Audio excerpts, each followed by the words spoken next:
nos acovardar diante de um convite de estar falando a coisa que é mais preciosa na vida, que é a verdade de Deus. E é isso, nós vamos hoje falar sobre a verdade de Deus. E eu peço aos irmãos que, por favor, abram a palavra de Deus no livro de João, no Evangelho de João, no capítulo 6, no versículo 66. João, Evangelho de João, no capítulo 6, a partir do versículo 66.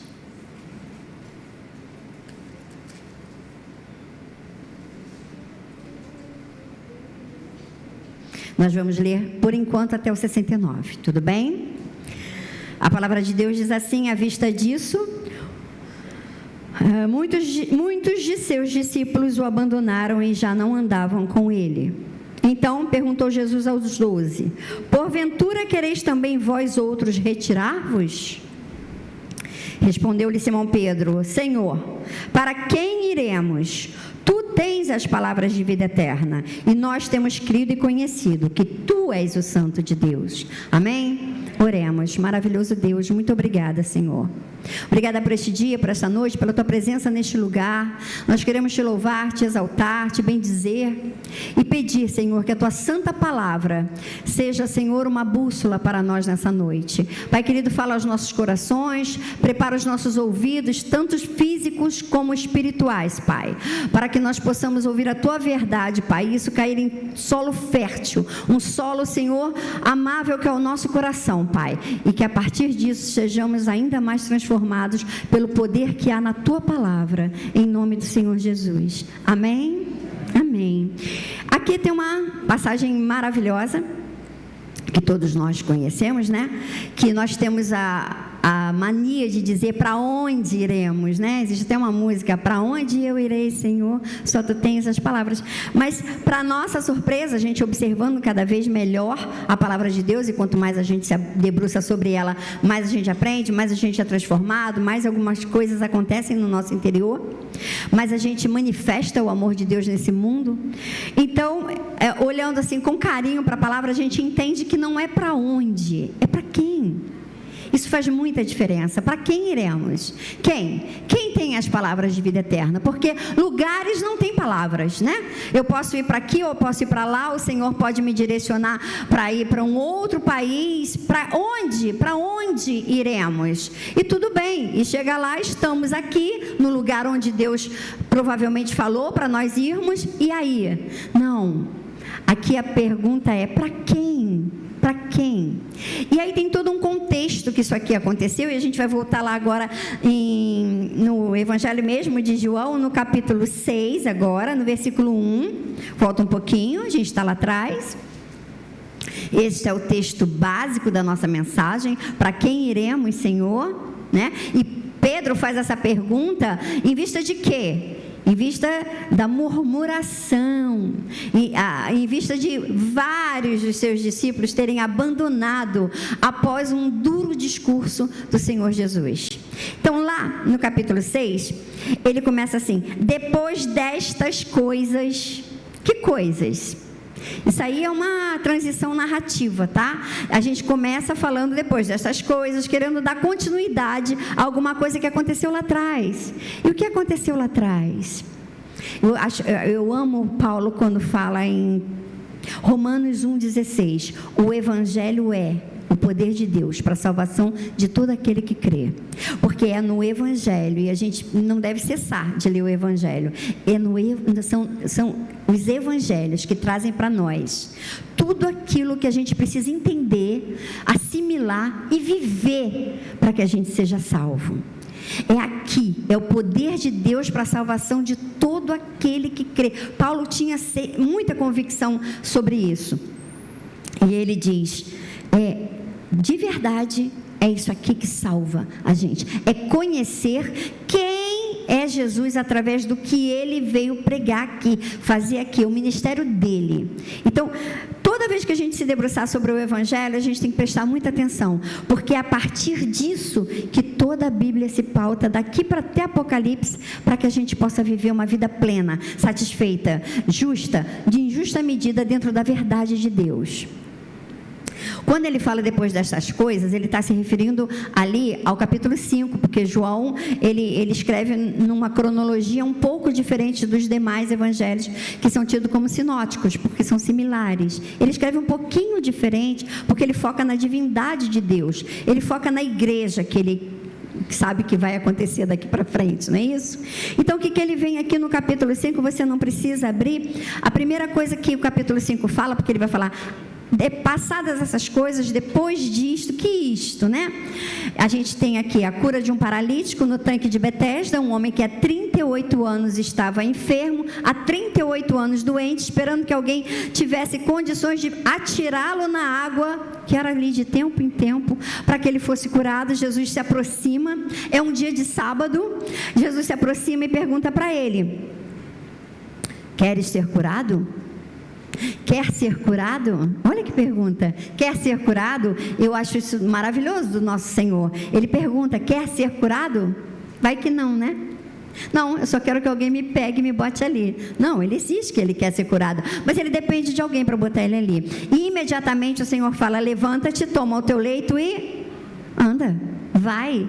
Isso era um sábado. E o que se segue a essa passagem aqui é que os discípulos, a multidão que estava ali, os fariseus, eles ficam atordoados. Como pode? Eles ficam indignados.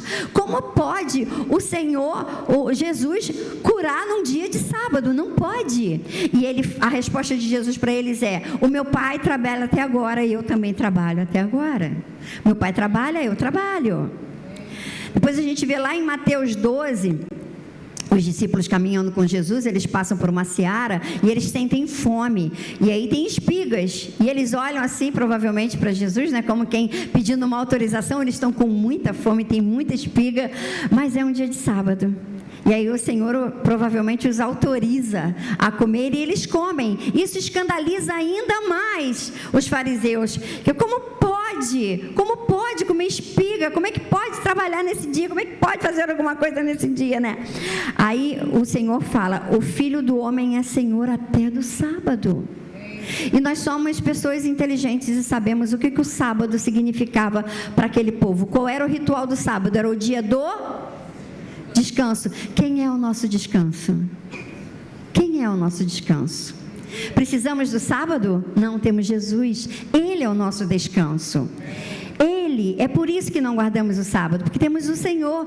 Aliás, o dia foi feito para o homem, não o homem para o dia, né? Deus criou ali na criação, ele foi fazendo o primeiro dia, o segundo dia, o terceiro dia, o quarto dia. Ok que ele fez o sábado, mas ele fez o sábado para o homem descansar, não é isso? Mas quem é o descanso do homem?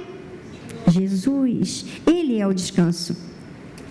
E depois se segue, para terminar o capítulo 5, Jesus explica a missão dele. O que ele veio fazer aqui? Ele está ali com a multidão explicando tudo. E aí ele explica: olha, o Pai me ama e foi o Pai quem me enviou. Ele está explicando tudo isso. Aquele que não aceita o Filho, não aceita o Pai. Aquele que não ama o Filho, não ama o Pai. O Pai deu toda a autoridade ao Filho para julgar as coisas e qualquer coisa. Então, o Filho, olha quanta coisa ele vem dizendo para a multidão. O Filho desceu para fazer a vontade do Pai. Então, eu estou aqui para fazer a vontade do Pai. Eu amo pensar que assim, por que Jesus não casou? O casamento é tão sagrado, o casamento é tão sério, o casamento é uma ideia tão linda de Deus, o casamento é puro, o casamento é maravilhoso. No casamento a gente tem filhos, no casamento a gente vive a dois, isso é maravilhoso. Por que Jesus não fez isso? É pecado casar? Não. Então assim, se você for pego num interrogatório, porque às vezes os ímpios, os céticos, os ateus, eles tentam nos pegar em alguma coisa, né? Ah, você é casado? Que bacana, mas o seu Deus não deixou o filho dele casar. Então tem alguma coisa errada aí? Não tem. Jesus não casou porque ele veio fazer a vontade do Pai. A vontade do Pai não era que ele casasse, é que ele fizesse tudo o que ele fez na terra por nós, porque se fosse casar ele teria casado. Então ele desceu, a missão dele era cumprir a vontade do Pai. E a vontade do Pai era essa: que ele falasse do amor dele, que ele pregasse o amor, que ele pregasse a justiça, que ele trouxesse alegria à terra. E ele pisou aqui. Certa vez eu estava indo para Jacarepaguá visitar a minha mãe. Eu estava bastante angustiada nesse dia, mas os meus olhos, em vez de olhar para frente, eu estava dirigindo, eu estava sozinha no carro, e os meus olhos só olhavam para o chão, para a rua, para a estrada. E eu falava: Pai, eu já estou ficando nervosa, eu estou tentando olhar para frente, eu preciso olhar para frente, eu estou sozinha, e eu só olho para o chão. Por que os meus olhos... Porque quando alguma coisa começa a acontecer muito com a gente questiona ao nosso Pai: por que eu olho tanto para o chão? E ele me respondeu, e dali daquele ponto até eu chegar na minha mãe, eu fui em prantos até lá. Ele falou assim dentro de mim: ó Espírito Santo, para te dizer que eu pisei aqui. Eu pisei aqui. Ele estava querendo dizer para mim: eu pisei aqui. Ou seja, o que você está passando, toda a tua dificuldade, eu sei, eu entendo, eu também já estive aqui. Esse solo que você está tanto olhando, os meus pés tocaram. É sobre isso. Eu fiquei maravilhada, e daí eu só chorava. Que Espírito Santo lindo. Ele me disse que ele tocou aqui. Eu sei que ele tocou, tantas vezes eu já ouvi que ele tocou, eu sei que ele estava aqui, mas aquilo fez muita diferença na minha vida. Ali se aquietou uma angústia que persistia em ficar aqui, e porque ele se comunicou. Amém? Então ele vem dizer isso, e no final que ele explica a missão dele, né, que ele veio cumprir a vontade do Pai, ele termina dizendo para eles assim: e vocês têm sinais, porque João Batista falou de mim, João Batista preparou o caminho para que eu chegasse. Então vocês não precisam ficar escandalizados com o meu discurso. E outra, as escrituras dão testemunho de mim. As escrituras que vocês vão para a sinagoga para falar em voz alta, para que vocês vão ali impetuosamente falar, dão testemunho de mim. Então assim, a minha missão é toda essa: eu sou amado do Pai, eu vim para cumprir a sua vontade. Quem não me ama, não ama meu Pai. E as escrituras dão testemunho de mim, assim como João Batista deu. Pronto. Aí fecha, e a gente volta para o 6, lá. Depois destas coisas, essas todas que eu contei, que é a cura do paralítico, o escândalo do sábado, e ele explicar a missão dele. Depois destas coisas, atravessou Jesus o mar da Galileia, que é o de Tiberíades. Ou seja, lá onde tudo isso aqui aconteceu, a cura do paralítico, isso era Jerusalém. Estava havendo uma festa naquela época. A Bíblia não fala que festa era essa, uma festa judaica, e Jesus estava lá. Jesus passava todas as Páscoas em Jerusalém, todas ele ia para lá. Era a cidade santa, ele estava lá. Só que aqui no capítulo 6, ele não está em Jerusalém, e estava próximo da Páscoa. Ele, nesse ano, ele passou a Páscoa em Cafarnaum, ele não passou, mas nesse momento aqui, ele ainda está no mar de Tiberíades. Ele ainda está na Galileia, mas ele está lá em Tiberíades, ok? O que acontece ali em Tiberíades? A multiplicação dos pães e peixes, que a gente sabe. Tem uma multidão, está todo mundo morrendo de fome, não tinha comida. Jesus maravilhosamente chama Filipe e fala: Filipe, onde compraremos? Olha, onde compraremos comida para todo mundo?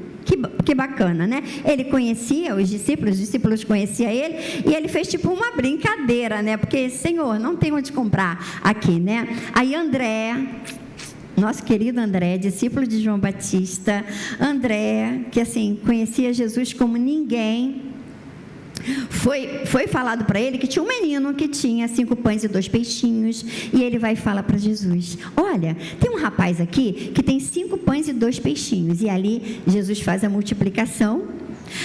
A multidão fica maravilhada, porque no final dessa multiplicação sobram ainda 12 cestos com muitos pães. Fica maravilhada aquela multidão. E aí, o que Jesus percebe? Que eles vão começar a endeusar ele como um rei, a dar poderio para ele, provavelmente aclamarem ele como um rei humano, né? E aí o que ele faz? Ele sai assim de fininho, ele vai saindo. Por quê? Porque, na verdade, o que o povo ali queria, eu até botei aqui para eu não me perder, né? Eles queriam que eles fossem libertos da opressão romana. Então, naquele momento ali, o que eles viram Jesus fazer é dar pão e peixe para todo mundo. Então, provavelmente, eles encontraram alguém que ia libertar eles da opressão romana. Opa, esse aí traz comida? Então a gente não precisa acabar de trabalhar, pagar imposto do jeito que a gente paga imposto em Roma. Não precisa. Ele vai nos trazer o pão. Aí é que começa, porque o cerne dessa mensagem de hoje é a murmuração do povo que seguia Jesus. Vendo os milagres, vendo tudo que ele fazia, sabendo quem ele era. Será que é um pouco diferente de nós? E nessa noite eu queria muito que a gente se atentasse para isso, que a gente visse alguma similaridade com esse povo na nossa própria vida. Nós que também vemos milagres, nós que também conhecemos esse Deus, não é? Quem somos nós? Nós aqui estamos conhecendo quem é essa multidão. Essa multidão começa a ver um Jesus que faz, um Jesus que provê, e aí, querem o aclamar, o rei deles. Por quê? Porque provavelmente ele é o libertador desse povo que vive oprimido por Roma. Correto? Logo a seguir, o que acontece? Jesus, ele sai... Saia francesa, ele sai, ninguém nota, ninguém viu, ninguém sabe para onde ele foi. No cair da tarde, os discípulos percebem que tem que ir embora, porque o que eles vão fazer ali sem Jesus, tal. Pegam o barco e vão para o outro lado, que é Cafarnaum, onde Pedro morava. Vamos para lá. O Senhor, a gente sempre encontra ele no meio do caminho, ele sempre aparece em algum lugar, ele sempre se retira para orar. Então vamos entender que Jesus foi para algum lugar, mas nós temos que sair daqui.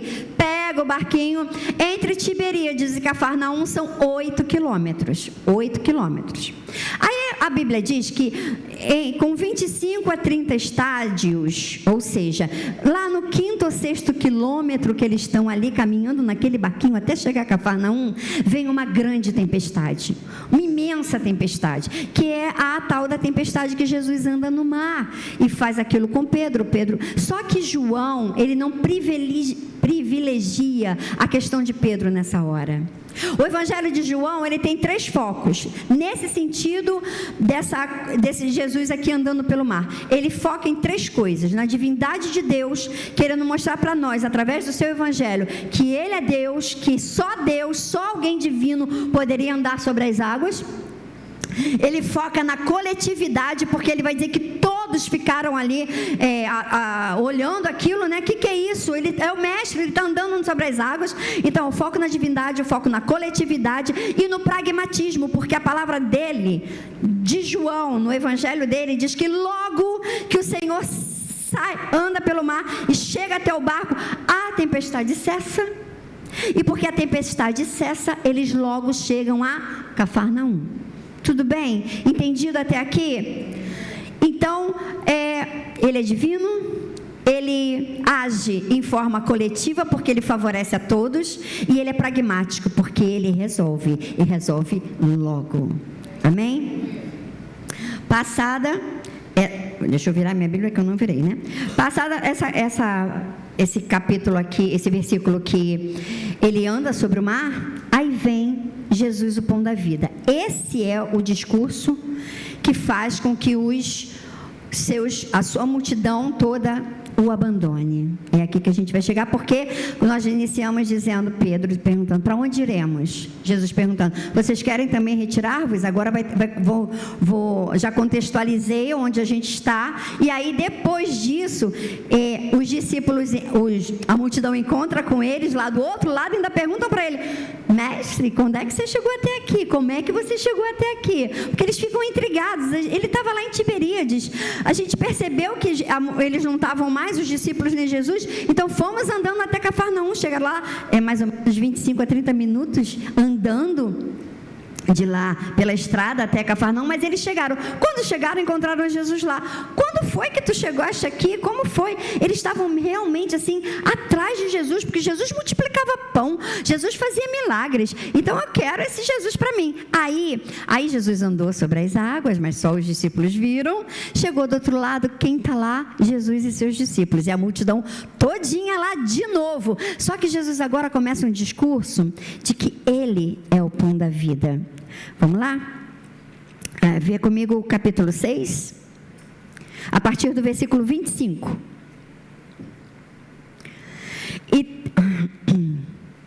E tendo-o encontrado no outro lado do mar, lhe perguntaram: Mestre, quando chegaste aqui?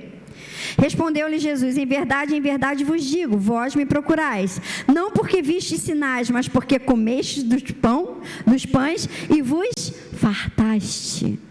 Ele não responde por que ele chegou ali, quando é que ele chegou ali. Ele responde a pergunta crucial, que é... Aliás, ele não responde, ele fala: vocês só estão aqui porque vocês receberam pão e vocês viram sinais, não é isso? Aí, escuta, aí ele começa o discurso: trabalhai não pela comida que perece, mas pela que subsiste para a vida eterna, a qual o Filho do Homem vos dará, porque Deus, o Pai, o confiou com o seu selo. Aí 29, respondeu-lhe Jesus, porque eles perguntam: que faremos para realizar as obras de Deus? A obra de Deus é esta, que creais naquele que por ele foi enviado. E o discurso vai apertar mais. E aí eles perguntam: que sinal fazes para que vejamos e creamos em ti? Quais são os teus feitos? Nossos pais comeram o maná no deserto, como está escrito: deu-lhes a comer pão do céu. Replicou-lhe Jesus: em verdade vos digo, não foi Moisés quem vos deu pão do céu. Verdadeiro pão do céu é meu Pai quem dá, porque o pão de Deus é o que desce do céu e dá a vida ao mundo. Então, Senhor, dá-nos sempre desse pão. Aí ele declara que eu sou o pão da vida. Aí ficou feio. Aí eles começam: murmuravam, pois, os judeus, porque dissera: eu sou o pão que desce do céu. E o discurso continua, e o discurso é muito forte, e o discurso é muito profundo, o discurso é muito real. Em verdade, no 47, vos digo, quem crê em mim tem a vida eterna, eu sou o pão da vida. Então, não é mais aquele pão que ele multiplicou lá com a multidão, com os peixinhos. Ele estava agora dizendo: não é esse pão que eu vim trazer, que sacia uma fome que passa, porque esse pão, ele perece, esse pão, ele acaba. O pão da vida sou eu, que não acabo. Eu sou o pão da vida, creia em mim, porque o Pai me enviou para que vocês tivessem a vida eterna.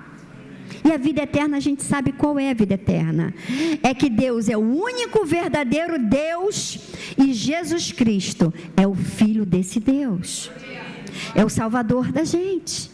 Essa é a real vida eterna. Mas eles não queriam isso, eles queriam um libertador que os livrassem da opressão de Roma.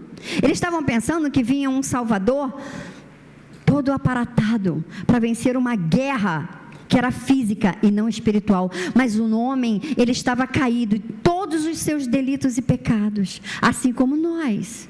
Nós não éramos diferentes daquela multidão, ainda que eles fossem povos judeus, nós nos encontrávamos na mesma situação, só que nós éramos estrangeiros ainda e não povo de Deus. Eu sou o pão vivo, está no 51, que desceu do céu. Se alguém dele comer, viverá eternamente. O pão que eu darei pela vida do mundo é a minha carne. Aí o discurso foi longe demais. Não era só sobre ele ser pão, não era mais só sobre isso. O povo precisava de pão? Precisava. O povo tinha pão físico? Tinha. Ele fez o milagre? Fez. Ele deu. Aí depois ele altera o discurso, né? Ele como é que se fala? Ele avança no discurso, e nisso que ele avança, ele diz assim: esse pão perece, mas eu sou o pão vivo que desceu do céu. Eu sou pão. Eu, Jesus, sou pão. Aí o discurso já ficou um pouco comprometido para a multidão, mas ele ainda piora. Ele fala que esse pão é a minha carne. Oi, imagina para eles: em verdade vos digo, se não comerdes a carne do Filho do Homem e não beberdes o seu sangue, não tendes vida em nós mesmos. Oi, como é isso? Então eu preciso entender que eu tenho um ser humano que diz que é pão e que eu tenho que comer a carne dele e beber o sangue dele. Era isso que a multidão estava ali toda entendendo que era isso. Que discurso é esse? Que Deus mandou você como pão para que eu coma a sua carne e beba o seu sangue? Esse discurso foi duro demais, porque tudo convertia numa única pessoa. É o quem de Pedro? É o quem? Para quem? Para quem iremos? Aí culmina no 57, que fala assim: assim como o Pai que vive me enviou, e igualmente eu vivo pelo Pai, também quem de mim se alimenta por mim, viverá. Quem de mim se alimenta por mim, viverá. Isso é duro de assimilar, mas é a melhor forma de se viver. Quem de mim se alimenta, então Jesus é o pão que nos alimenta, porque nós só temos vida nele. Eu acho que até aqui não é nenhuma novidade para ninguém, né? Aqui, pelo que o Erickson veio aqui e perguntou, temos visitante? Não temos visitante. E se não temos visitante, provavelmente não temos pessoas que não são cristãs, né? Então até aqui está tudo bem, não está tudo bem? Entendemos isso perfeitamente, mas nunca é demais escutarmos mais uma vez, além de tantas vezes que já ouvimos, todos os feitos do Senhor, certo? Certo, amém. No versículo 60, diz assim: muitos dos seus discípulos, tendo ouvido tais palavras, disseram: duro é este discurso, quem o pode ouvir? Mas Jesus, sabendo por si mesmo que eles murmuravam a respeito de suas palavras, interpelou-os: isto vos escandaliza? Que será, pois, se virdes o Filho do Homem subir para o lugar onde primeiro estava?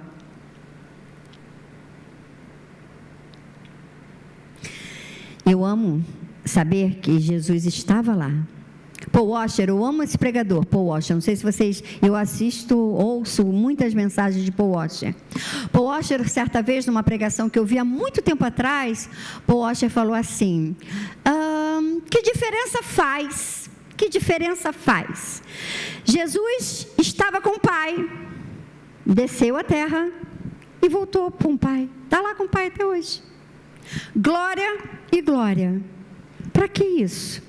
Qual é a diferença? Ele estava aqui, glorioso, com o Pai. Ele vem à terra, depois ele sobe e glorioso está com o Pai. Qual é a diferença? Total. Paulo diz na carta de Efésios que nós estamos assentados com Ele em lugares celestiais, e nós só podíamos estar assentados com Ele em lugares celestiais se Ele tivesse vindo aqui nos resgatar, morrer por nós, fazer o sacrifício, nos vivificar, nos salvar, nos levar, nos transportar para lá, porque se a Bíblia diz que nós estamos assentados com Ele em lugares celestiais, nós estamos, Ele não está sozinho, nós estamos lá, representados. Ele é quem intercede por nós junto ao Pai. Faz todo sentido Ele ter vindo aqui. Senão era glória e só. Mas Ele não está lá em glória sozinho. Ele está nos representando. Ele é o nosso advogado. Amém? Eu amo isso. Então ele diz assim: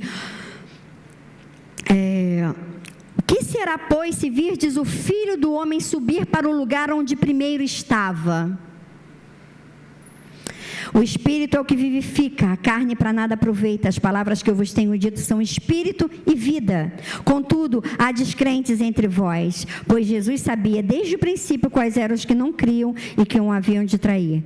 E prosseguiu: por causa disso é que vos tenho dito, ninguém poderá vir a mim se o Pai não lhe for concedido, pelo Pai, se não lhe for concedido. Amém? Amém. Eu queria agora, nós paramos aqui no 69, vamos voltar para o 68, que é quando Pedro fala: Senhor, para quem iremos? Tu tens as palavras de vida eterna. E nós temos crido e conhecido que Tu és o Santo de Deus. Agora vamos continuar. Replicou-lhe Jesus. Quando a gente fala assim para Jesus: Senhor, para quem iremos? Só Tu tens a palavra da vida eterna. Nós somos aquele que cremos e conhecemos a Ti. O que você espera que o Senhor te devolva como observação, como resposta? Não, porque não foi feita uma pergunta para Jesus, foi feita uma declaração de amor. Para quem iremos? Para quem iremos? Só tu tens as palavras de vida eterna. E a impressão que eu tenho é que todos os discípulos estavam ali confirmando, tipo, sim, Senhor, para quem iremos? Só tu tens a palavra de vida eterna, tu és o santo, tu és isso, tu és aquilo, tu és aquele que nós cremos e conhecemos, ok? Olha o que Jesus responde, em vez de falar assim, que bom que vocês sabem disso, que bom que vocês pensam isso, que bom que essa é uma verdade para vocês. Olha o que Jesus responde. Replicou-lhe Jesus, não vos escolhi eu em número de 12? Contudo, um de vós é diabo. Não parece que alguma coisa aí está desconectada? Não parece? Parece. Ué, a gente faz aqui uma declaração de amor para ti, Senhor, e tu devolve dizendo, não vos escolhi eu em número de 12, contudo um de vós é diabo?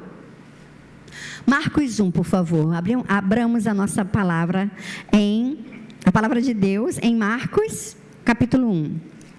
Por que será que Jesus disse isso? Mateus, Marcos, capítulo 1.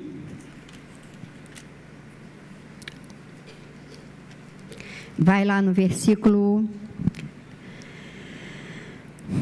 21. A partir do 21. Diz assim: depois entraram em Cafarnaum. O título é A Cura de um Endemoniado em Cafarnaum. Depois entraram em Cafarnaum e logo no sábado foi ele ensinar na sinagoga.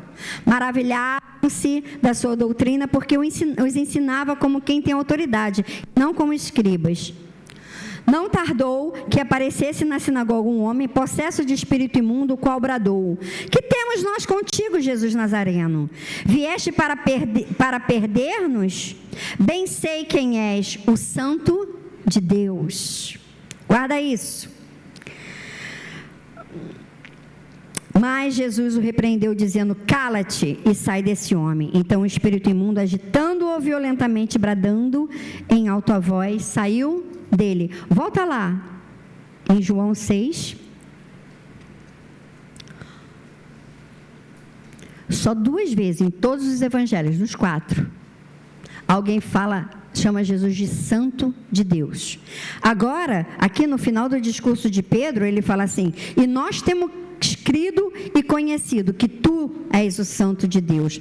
Mas Jesus já tinha ouvido essa frase, esse pequeno pedaço, tu és o Santo de Deus, por quem? Um espírito imundo. O que o Senhor provavelmente está querendo dizer aqui? Vocês são meus discípulos, mas vocês não me enganam. Aí ele continua aqui, referia-se ele a Judas, filho de Simão Iscariotes, porque era quem estava para traí-lo, sendo um dos 12. Ou seja, vocês não me surpreendem com o discurso de vocês. Vocês não me pegam de surpresa no discurso de vocês, porque eu sei quem me chama santo de Deus de verdade e quem não me chama. O que ele está querendo dizer, suas palavras são lindas, mas eu não escolhi 12 e aqui tem um que vai me trair. Vocês me chamam de santo de Deus, mas nem todos têm a certeza que eu sou um santo de Deus. Ou nem tudo que a boca fala significa o que o coração crê. Porque eu já fui chamado de santo de Deus por um espírito imundo. É mais ou menos isso, vocês conseguem entender? Então Deus não se impressiona com o nosso discurso. Deus não se impressiona com o nosso aleluia, nosso amém. Porque a boca que fala aleluia, a boca que fala o amém, tem um coração antes. E onde está o nosso coração? Essa é a pergunta. Então, na mensagem de hoje, o que eu senti da parte de Deus, de priorizar e de fato, trazer para a igreja, é uma pergunta que ecoa até hoje, porque a Bíblia ela é viva, ela é eficaz, é a palavra de Deus, e ela é presente todos os dias. O que eu leio hoje, eu posso ler daqui a 40 anos, e foi lido em todos os anos até aqui, e essa palavra é a mesma, e a verdade dela é a mesma, e a temporalidade dela é ela é atemporal, ela é para qualquer época, para qualquer dia. Então, coube a Deus hoje, penso eu, na Igreja Oásis, no Caxambi, 17 de dezembro, coube a pergunta, eu botei aqui. Porventura quereis vós também vos retirar-vos? Porventura o discurso que eu falo, porventura a palavra que é pregada é dura demais para o ouvido de vocês? Para o meu? Para o nosso? Essa é a pergunta que se faz. Porventura, tudo que se prega aqui em cima está duro demais de receber? Está duro demais de viver? Essa não precisa ser uma resposta pública, mas ela precisa ser uma resposta consciente. Tudo que eu tenho ouvido, tudo que eu tenho visto, tudo que eu tenho lido aqui, tudo que eu tenho aprendido, está bom para mim? Está me trazendo vida para que eu seja transformada ou está me incomodando? Tudo que eu tenho ouvido está sendo bom demais, eu estou assimilando e estou colocando em prática? Ou eu estou com cera nos ouvidos e ela não entra inteira, ela entra por parte? Ou, quando eu chego ali fora, as coisas do mundo, o barulho da rua, a voz das pessoas, conseguem arrancar o que ainda está caminhando para lá? Quando nós éramos pastores de jovens, lá em Bom Sucesso, eu amava falar para os jovens que existe um palmo entre o que você ouve aqui, e o que você deixa entrar no teu coração. É assim, ó, da cabeça para o coração, um palmo. E quem faz essa travessia é o Espírito Santo. Acredite, Paulo diz que o culto é racional, então você tem que vir para cá com a sua mente, você tem que vir para cá com o teu intelecto, você tem que entender a palavra, porque se a gente só falasse em línguas aqui, você como daria o amém? Como diria o sim, é verdade? Não tem como. Então o culto é racional, ele precisa de entendimento, ele precisa de estudo, ele precisa de conhecimento da palavra, mas a palavra é viva. E mais cortante que a espada mais afiada da face da terra. E ela é capaz de dividir alma e espírito. E olha que é a coisa mais difícil. Onde está meu espírito? Onde está minha alma? Eu sou um todo, eu sou um ser integrado, você também. Então, onde está isso tudo em nós? Só a palavra, ela corta. E ela faz separação do que é minha alma desejante, do que é meu espírito vivificado. Então essa ponte aqui que eu falo que é da mente, do conhecimento, que eu preciso trazer minha mente para o culto. Isso aqui não é culto de anjos, não. Isso aqui é gente pregando. Isso aqui é intelecto. Isso aqui é leitura da palavra. É claro que o Espírito Santo, ele revela, ele faz. Quando eu me debrucei sobre essa palavra, eu falei, Senhor, o que a tua igreja precisa, eu nada sou, eu nada tenho. O que eu tenho é pouco. Aquela igreja está acostumada com banquete. Como eu vou para lá, vou falar o quê? E assim a gente ora, sabe? A gente espera, a gente dá um tempo para Deus se comunicar com a gente. E aí ele me levou para essa palavra, exatamente essa. Será que eles também querem se retirar? Ou será que eles estão se retirando? A palavra não está passando da mente para o coração, porque é no coração que Davi falou, eu preciso, eu vou guardar a palavra no meu coração para não pecar contra ti. É só no coração, bem guardada, bem protegida, lá no fundo, que eu não peco, que eu não erro, que eu não faço nada de mal. E quem faz essa travessia é o Espírito Santo. Mas o Espírito Santo, ele está operante dentro de nós. Ele veio dizer que ele era o pão vivo que desceu do céu. Ele é o pão, ele é o alimento. Aí eu botei aqui, ó, que essa pergunta ela precisa ser respondida no secreto, mas com muita consciência, né? Então, que discurso que tem sido duro para nós ouvir aqui na Oásis? Qual discurso? De quê? Sobre o quê? Que tem sido duro demais e está difícil de botar em prática. Aqui é o ponto central desse discurso, tá, gente? Dessa mensagem. Jesus é o que nos confronta e nos deixamos ser transformados? Ou ele é aquele que tem nos incomodado e a gente tem se afastado dele? Assim como essa multidão, duro demais esse discurso, eu não quero ouvir. O que a gente tem ouvido aqui está duro demais e a gente tem rejeitado, a gente tem chegado para trás. Epa, peraí, menos, o Senhor tem exigido demais de nós ou não? Qual tem sido a nossa fome? Qual tem sido a nossa sede? Porque esse povo tinha fome, esse povo tinha sede. E ele vem dizer que ele é o pão da vida, mas qual é?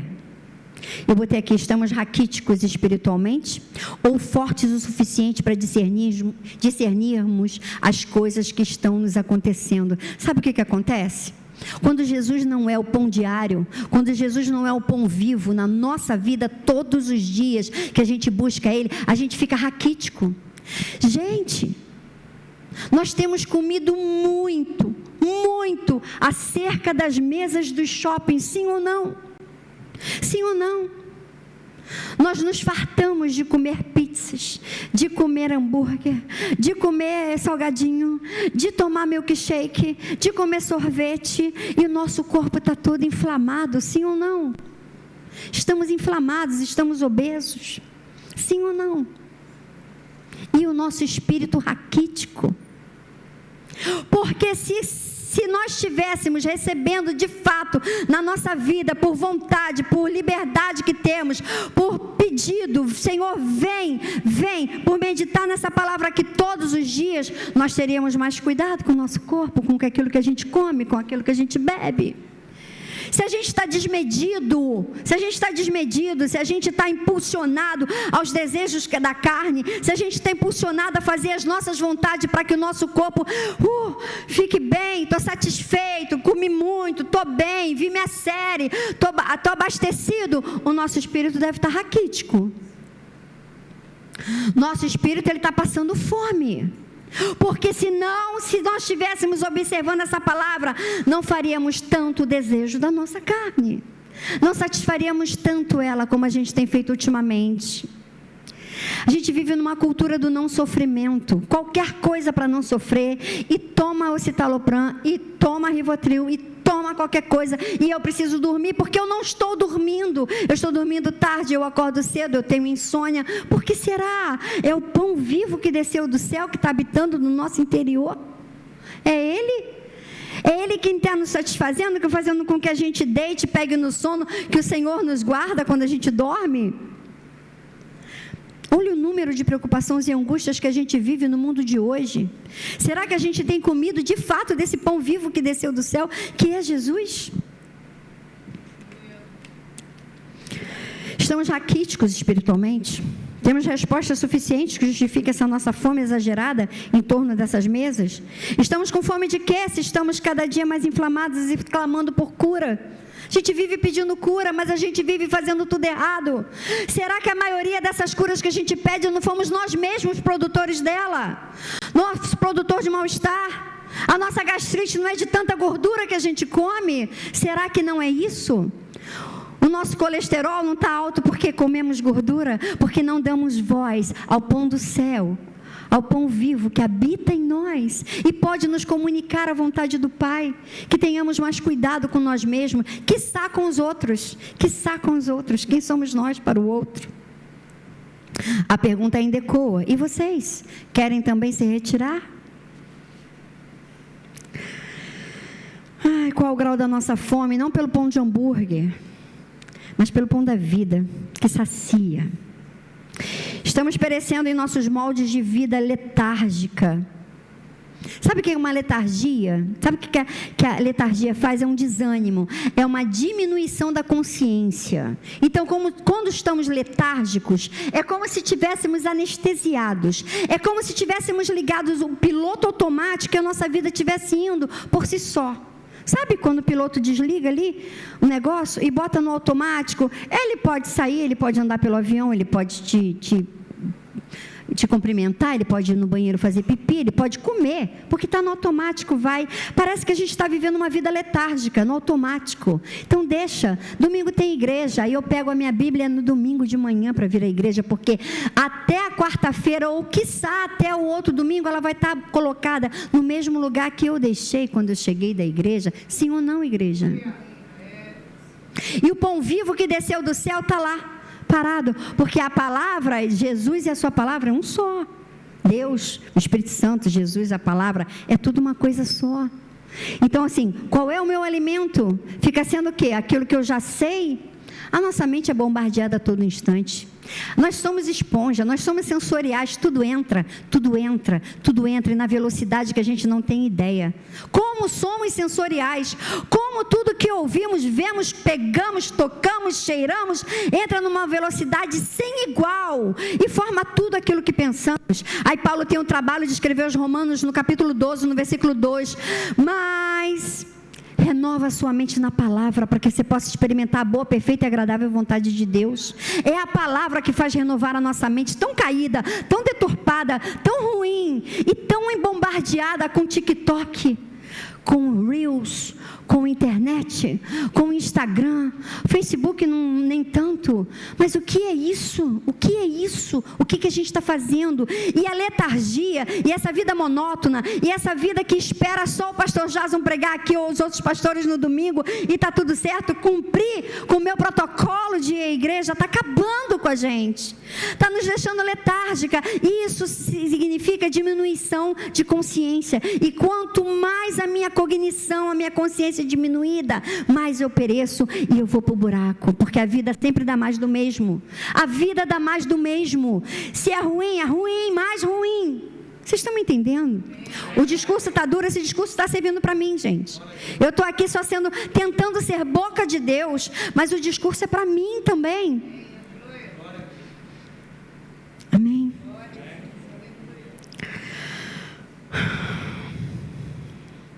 Tudo que temos só vai conosco até o túmulo. E a gente está lutando para ter dinheiro, lutando para conquistar, seja o que for, seja um vestido. E eu falo para mim que amo me vestir, eu amo me vestir bem, eu amo comprar coisas. Mas aí você para pensar, eu em primeiro lugar, recebendo essa palavra, que o Senhor primeiro falou comigo, para depois emprestar isso para a igreja, aquilo que Ele antes falou comigo. Josi, você se preocupa tanto com bijuteria, com roupa, com maquiagem, com isso, com aquilo, com sapato, com bolsa. Josi, isso só vai com você até o túmulo. A casa que você tanto quer vender, que você está tentando vender há 3 anos junto com o Erickson, 5 anos, sei lá quanto tempo a gente tenta vender a nossa casa e não consegue. O sonho do nosso apartamento, que a gente sonha e fala com Deus todos os dias, há anos, sobre esse tal apartamento que eu nem conheço, eu nem ele, mas a gente já imagina aqui e sonha. Tudo bem, a minha cidadania portuguesa que está para sair, nunca que sai. E o Senhor falou um dia no coração, a Europa nem vai existir mais um dia. Sabe? E você fica ali, querendo aquilo, que só vai até o túmulo. Ai, a gente não perde tempo com aquilo que nos fornece a vida eterna. A gente quer demais vir para a igreja e a gente louva a meia boca. E a gente quer convencer Deus que a gente quer passar a eternidade ao lado dEle. Se a gente aqui não consegue ficar 30 minutos de fato, com as mãos levantadas, adorando esse Deus aqui na terra, e a gente vai passar a eternidade fazendo isso ao lado dele. Como? Como que a gente convence esse Deus de que quer passar essa eternidade ao lado dele, se aqui na terra a gente se incomoda com 30, 40, quando o asa vai mais um pouquinho, a gente já fica entediado, a gente já quer sentar. É vida eterna que nos espera. Será que a gente está preparado para essa vida eterna? O discurso está duro, quer se retirar, ou vocês ainda aguentam? É isso que Jesus está falando comigo e está falando com a igreja. Está duro demais. Depois eu fiquei pensando, gente, eu não sou pastora. Eu só fui convidada. Isso é palavra para pastor, pregar, né? Chamar a atenção da igreja. Mas eu quis ser fiel àquilo que Deus colocou no meu coração. Me perdoem. Eu quero pedir perdão, eu até vou pedir perdão ao meu pastor, porque foi isso que Deus botou no meu coração. Para essas pessoas que estão aqui. Eu acredito que não seja para ninguém que está em casa. Não fique tentado a pensar que alguém poderia estar aqui, porque eu pedi muito a Deus. Leva a tua casa aqueles que precisam dessa palavra. Os que não precisam podem, fiquem em casa. Não precisa vir. Mas eu creio que é para nós, para mim em primeiro lugar, amém? Amém. Então tudo que temos só vai até o túmulo. Não mais. E por que a gente faz questão de tanta coisa? Por que a gente não observa? E aí, para terminar, né? Porque tem que terminar, já está indo ali. Para que serve o pão da vida? Para que serve? Para que serve? Para que serve o pão da vida? Para que serve? Para saciar a nossa fome mais profunda. E aí eu vou ler um pouquinho, tá, gente? Para saciar a nossa fome mais profunda. profunda. Esse pão, ele aquieta a nossa alma. Ele nos alinha à vontade e ao propósito de Deus. Quando ele chega, ele nos acalma. Ele nos conforta. Quando esse pão chega, esse pão, diga-se, ok? Deus não fala comigo, isso é boca de Deus. Boca de Deus. Se você tem uma Bíblia, nunca mais diga que Deus não fala com você. Isso aqui é boca de Deus. É ela.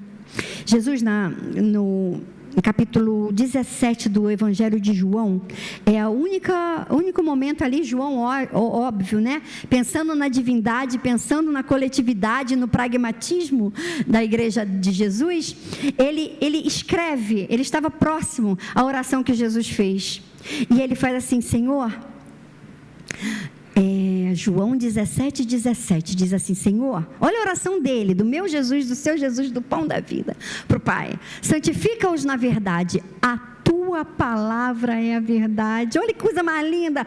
Pai, ele orando a Deus: santifica-os, aquele que eu amo, aquele que eu vim morrer por ele, santifica-os na verdade, a tua palavra é a verdade. No Evangelho de João 32, se eu não me engano, ele fala: conhecereis a verdade e a verdade vos libertará. Então é a mesma coisa se a gente pegar a oração de Jesus e pegar esse versículo aqui de João: e conhecereis a palavra e a palavra vos libertará. Porque santifica-os na verdade, a verdade é a tua palavra. João fala: conhecereis a verdade vos libertará. A verdade é o quê? É boca de Deus. Isso aqui é boca de Deus. Então o pão da vida, quando ele chega, ele nos acalma, ele nos conforta, ele nos conforma, ele faz que a gente tome a forma de servos e filhos de Deus. Ele nos mantém vivos e vivificados, que é muito mais do que vivo. Vivificado é estar vivo potencialmente. Tudo em mim está vivo, tudo, a minha vontade, o meu querer, o meu agir, o meu pensar, tudo está vivo. Isso é ser vivificado pela palavra. Não é apenas estar vivo como um ser humano que abre o olho, come, bebe e dorme. É estar vivificado, é estar aceso, é estar ambulante por esse mundo, sendo como um dinamite, como uma bomba de amor. Nós somos o amor do mundo. O mundo não conhece outro amor, senão através de nós. O amor já veio. Nós, através do Espírito Santo, nós somos o amor do mundo. O mundo não conhece o amor senão por nós. Olha a nossa responsabilidade. Ele nos guia em nossas necessidades e sempre precisaremos de ajustes, seja de perdão, de santidade, de domínio próprio, de compromisso, de retidão, de decisão com a verdade, de compromisso, de palavra empenhada, seja na confissão de pecados, seja no cessar dos julgamentos. É impressionante como o pão vivo em nós nos faz pedir perdão e perdoar, nos faz buscar a santidade, nos faz ter domínio próprio sobre tudo e sobre todos. Domínio próprio no comer, domínio próprio no falar, domínio próprio no fazer sexo. Não temos criança aqui? Domínio próprio. Não existe casamento santo. Existe 2 santos casados. É diferente. Ok? Ok, casais? Não existe casamento santo. Existe 2 santos casados. E isso faz toda a diferença. O Espírito Santo também está no quarto do casal. Nós precisamos de compromisso com a verdade, e é o pão da vida em nós que faz a gente ter compromisso com a verdade. Nós precisamos de ser retos, agir em retidão, precisamos tomar decisões. Essas decisões, quem vai fazer com que a gente aponte para o lugar certo nas escolhas que a gente precisa fazer, é o Espírito Santo, é o pão da vida em nós. Cumprir com a palavra empenhada, seja na confissão de pecado, seja no cessado de julgamento. Então, qual de nós está saciado ao ponto de não precisar desse pão? Qual de nós está em dia com tudo isso que a gente precisa e que o pão da vida nos dá? Quem de nós não precisa perdoar? Quem de nós não precisa parar de julgar? Quem de nós não precisa de retidão? Quem de nós não precisa se santificar mais? Quem de nós não precisa cumprir com a palavra? Se disse que vai fazer, vai fazer. Nós temos uma testemunha muito importante que a gente renega ela. É a nossa mente, é o nosso pensamento. É testemunha de tudo que a gente pensa. E como a gente está diante dela? Eu vou dar um exemplo para vocês. Em 2000 e alguma coisa, lá para trás, muito lá atrás, eu tinha terminado minha faculdade de pedagogia, eu quis fazer uma pós-graduação e falei para Erickson, quero uma pós. Ele, meu Deus, mais uma coisa? Falei, vou fazer neurociência. E fiz uma pós-graduação em neurociência. Foi maravilhosa, eu aprendi muito, eu amo o cérebro, amo falar sobre cognição, sobre memória, eu amo. Então, fiz a pós-graduação, eu tinha uma professora chamada Marta Helvas. Algumas pessoas já devem conhecer, ela é uma neurocientista fabulosa, tem vários livros publicados. E eu era uma aluna ali que sentava na frente, eu comia tudo que aquela mulher falava. Eu queria ser uma neurocientista de ponta, não queria ser qualquer... Então eu ficava ali, e eu era assim, apaixonada pela maneira como aquela mulher entendia o cérebro, todo o mecanismo cerebral de memória e aprendizagem. Então eu ficava ali, né? E eu prometi, eu falei, quando eu acabar minha pós-graduação, eu vou comprar uma blusa bem bonita e vou dar para essa mulher, porque ela era elegante, ela era bonita. Marta Helvas, eu sou aluna de Marta Helvas, aquilo para mim era maravilhoso. Acabou a pós-graduação, eu me formei. Comprar a blusa da Marta Helvas. Bom. Você comprou a blusa da Marta Helvas? Nem eu. Para quê? Passou. Nunca mais vi a Marta Helvas, que pena. Acabou a pós-graduação, não sei onde ela está, acabou. Mas a minha mente e Deus foi testemunha do meu acordo, de mim comigo. Passaram, gente, mais de 7 anos, uns 8 anos, muito tempo. Eu acho que eu já estava na faculdade de psicologia. Sim, sabe por quê? Porque eu lembro que meus professores na UFRJ, de psicologia, eu admirava também. E aí eu lembrei que eu prometi a blusa da Marta Helvas. E eu falei, o que eu faço agora? Marta Helvas, se quer lembrar de mim, óbvio, 7, 8, 10 anos depois, não vai lembrar nunca de mim. Está tudo certo. E aquilo, a blusa da Marta Helvas. Falei, não, Senhor, não. Ao pão da vida. Aí a gente se debruça na palavra. Aí eu fui para a palavra. Senhor, fala comigo. Olha aqui. Tem ainda alguma coisa para falar? A blusa da Marta Helvas. Mas já se passaram 8 anos. A blusa da Marta Helvas.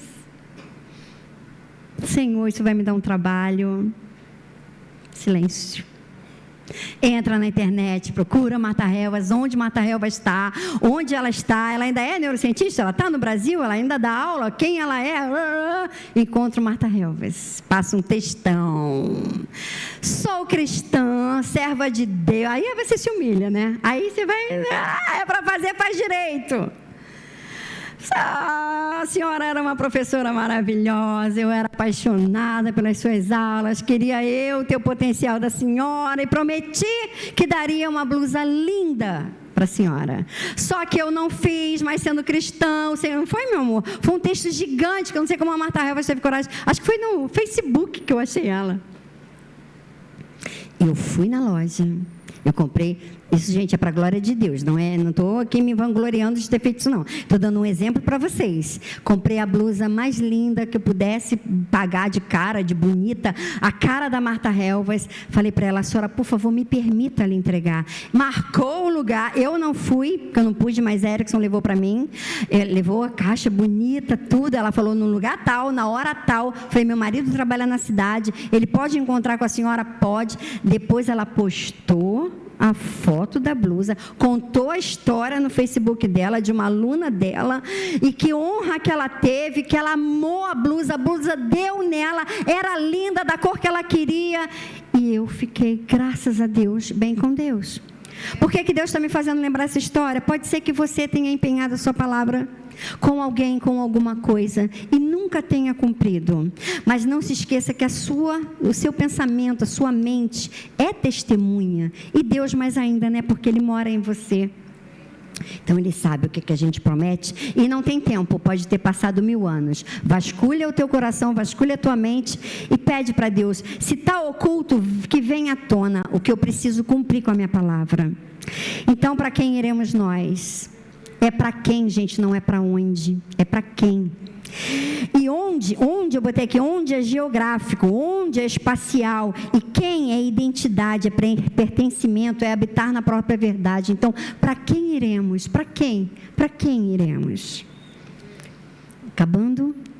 Jesus é a porta, Jesus é a luz do mundo, Jesus é a ressurreição e a vida, Jesus é Deus Emanuel, é Deus presente, Jesus é o alfa, Jesus é o ômega, Jesus é o próprio amor. A expressão mais profunda de amor na palavra de Deus é renúncia. É renúncia. Vamos renunciar um pouquinho o nosso eu que está gritando tanto, para que essa palavra viva que sai daqui de cima encontre abertura no nosso coração, na nossa mente, e a gente possa de uma vez por todas entender esse amor tão grande que precisa tanto habitar em nós, para que vá mudar toda a nossa mente, toda a nossa estrutura, para que a gente que está indo para cá possa vir para cá, para fazer a coisa certa, para receber a verdade em nós e transformar e modificar a nossa vida tão pequena, tão raquítica, o nosso espírito que está precisando tanto ser vivificado, que a gente está precisando produzir obras melhores. Amar mais. Aquele que não ama o próximo não pode dizer que ama a mim nem ao Pai. Que amor é esse que a gente está tendo um pelos outros?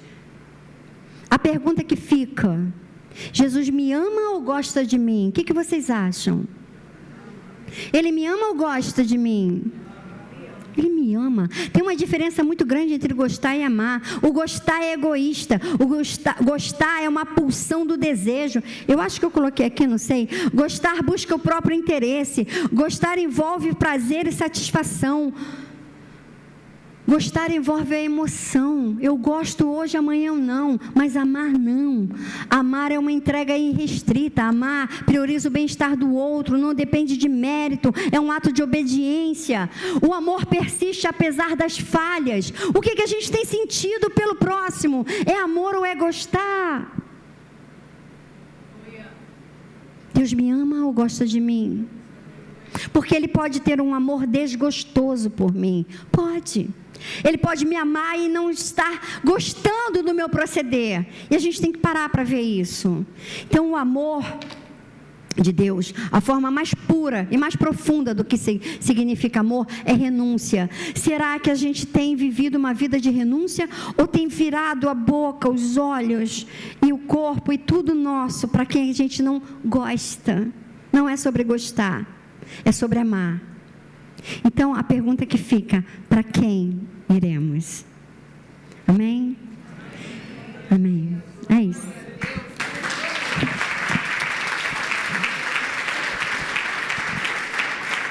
Amém. Glória a Deus. Eu não sei como é que essa palavra encontra o seu coração, nem a sua vida diante de Deus. Mas a gente, lá em casa, a gente costuma não falar um para o outro o que vai ser pregado, porque a gente entende que o Espírito Santo, ele precisa ter liberdade. Eu não sabia o que a Jo ia pregar, não quis saber. Ela faz o mesmo comigo, porque a gente quer estar pronto para estar ali e ouvir Deus falar aquilo que Ele tem através das nossas vidas. Então, eu não sei como essa palavra encontra o seu coração, mas eu tenho certeza de uma coisa: todos nós aqui, todos nós, sem exceção, temos a necessidade de algumas vezes o Espírito Santo vir, dar uma apertada e ajustar alguns pontos da nossa vida junto ao Pai. Então, eu sei onde eu tenho que buscar me ajustar diante de Deus, e eu creio que você saiba também. Então, esse é o momento de nós iniciarmos esses ajustes, permitindo que o Espírito Santo venha a trabalhar nas nossas vidas. Logicamente, eu não vou chamar você aqui na frente. Há muitos anos atrás, os líderes de nossas igrejas, eles expunham as pessoas e às vezes as pessoas eram envergonhadas. E depois de um tempo a gente foi: não, isso tem que acabar, isso tem que acabar, isso tem que acabar, e a gente acabou com isso de vez.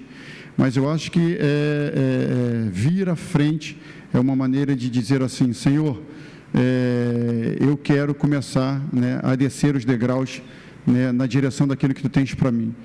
Eu não vou chamar você à frente, mas eu vou fazer uma oração onde eu vou estar pedindo a Deus que Ele venha ter a liberdade necessária para tomar as nossas vidas espirituais e vir ajustar aquilo que se faz necessário. E se você vê essa necessidade e quer sair do seu lugar e dar um passo né, nesse degrau, não para cima, mas para baixo, na direção de dizer assim: Senhor, com essa minha atitude, eu começo a me humilhar e a dizer a Ti que o Senhor tem a liberdade de começar os ajustes na minha vida, né? Eu vou começar essa oração, e se você sente, né, o desejo de vir aqui à frente, você pode sair do seu lugar. Nós vamos estar com as nossas cabeças curvadas nesse exato momento, com os nossos olhos fechados. Pai, nós necessitamos de mais de Ti, Senhor Deus. E às vezes, Pai querido, nós deixamos as nossas vidas irem, Senhor amado, achando, Pai querido, que nós estamos em conformidade com o que Tu queres, em conformidade com a Tua palavra.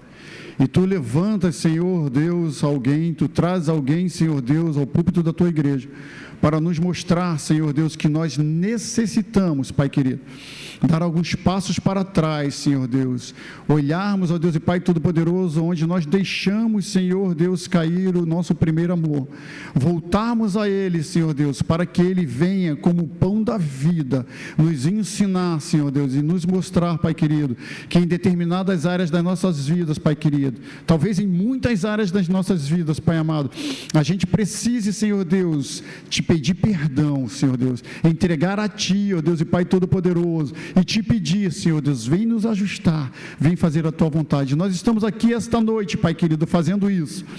Já passamos um pouco do horário, Senhor Deus, mas nós queremos dar liberdade ao Teu Espírito Santo, para que Ele venha, ó Deus e Pai Todo-Poderoso, agir, para que Ele venha, Deus e Pai Todo-Poderoso, atuar, a partir desta noite, a partir deste momento, a partir desta palavra que foi pregada, a partir, ó Deus e Pai Todo-Poderoso, desta oração que nós fazemos agora, Senhor Deus, no encerramento de um culto, que Tu tenhas a liberdade, Senhor Deus, de, a partir de hoje, Senhor Deus, vir aos nossos ouvidos, ir ao nosso coração, Senhor Deus, usar o nosso intelecto, Senhor Deus, para dizer o que Tu queres, Senhor Deus, o que nós devemos fazer, Pai querido, em que maneira, Senhor Deus, de que maneira, Deus e Pai Todo-Poderoso, Tu queres que seja o nosso proceder, seja o nosso caminhar contigo, que Tu tenhas a liberdade, Senhor Deus, que Tu tenhas, ó Deus e Pai Todo-Poderoso, a Tua mão estendida, nos guiando e nos mostrando, Senhor, ainda, Deus e Pai Todo-Poderoso, que as atitudes que tenhamos que tomar daqui para frente sejam atitudes difíceis, sejam posicionamentos difíceis, Deus. Nós queremos dizer para Ti, Senhor, Tu és o Deus da nossa vida,